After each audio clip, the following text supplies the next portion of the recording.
మహబూబాబాద్ జిల్లా కొత్తగూడ మండలంలో కొమరంబి విగ్రహానికి మంత్రి సీతక్క పూలమాల వేసి నివాళులర్పించారు. ఆదివాసీల హక్కుల కోసం పోరాడిన కొమరంబి ఆశయాలను గుర్తు చేసిన సీతక్క ప్రతి గ్రామంలో కొమరంబి విగ్రహాలను ఏర్పాటు చేయాలని సూచించారు. ఏజెన్సీ ప్రాంత అభివృద్ధికి 12 కోట్లతో సెంటర్ లైటింగ్, అలాగే 13 కోట్లతో 30 పడకల ఆసుపత్రికి శంకుస్థాపన చేశారు. ఆ తర్వాత తిమ్మాపురంలో వైద్యం కోసం సబ్ సెంటర్, పొగల్లో పెళ్లిలో ధాన్యం కొనుగోలు కేంద్రాన్ని ప్రారంభించారు. అలాగే మండలంలో చేస్తున్న అభివృద్ధి పనులపై ప్రజలు సంతోషం వ్యక్తం చేస్తూ మంత్రికి ధన్యవాదాలు తెలిపారు. మండల కేంద్రంలో మరి 13.5 కోట్లతోటి 30 బెడెడ్ హాస్పిటల్, అదేవిధంగా 12 కోట్లతోటి 4 లైన్స్ రోడ్డు, అదేవిధంగా సెంట్రల్ లైటింగ్తో మరి కొత్తగూడ మండల కేంద్రంలో ప్రారంభించడం జరిగింది.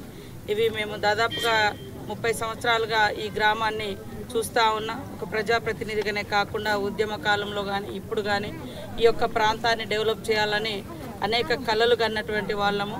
ఖచ్చితంగా మరి మారుమూల ప్రాంతాలకు రోడ్డు రవాణా వ్యవస్థ సరిగా లేక అనేక మంది గర్భిణీ స్త్రీలు కానీ ఆపతి కాలంలో వాగులు దాటడం కానీ కష్టంగా ఉండేది. మరి చాలా ఊర్ల మీద మన రేవంత్ రెడ్డి గారి ప్రభుత్వం, ఇందిరమ్మ ప్రభుత్వంలో మా శాఖ ద్వారా పంచాయతీరాజ్ కానీ, అదేవిధంగా ఐటీడీఏ ద్వారా, ఆర్ఎండ్బి శాఖ ద్వారా ఎక్కువ శాతం రోడ్లు, బ్రిడ్జెస్ తీసుకొచ్చి అన్ని ఊర్లకు కనెక్టివిటీ అందజేయడం జరుగుతుంది.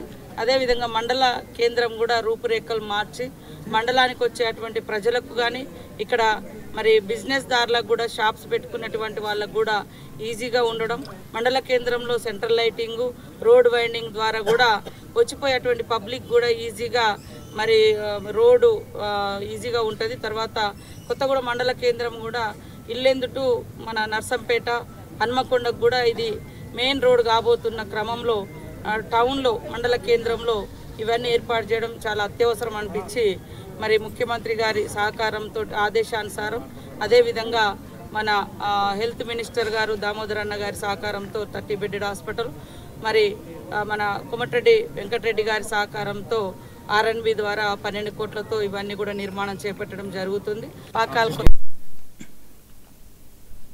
సికింద్రాబాద్ కంటోన్మెంట్ బోర్డు సమావేశానికి ఎంపీ ఈటెల రాజేందర్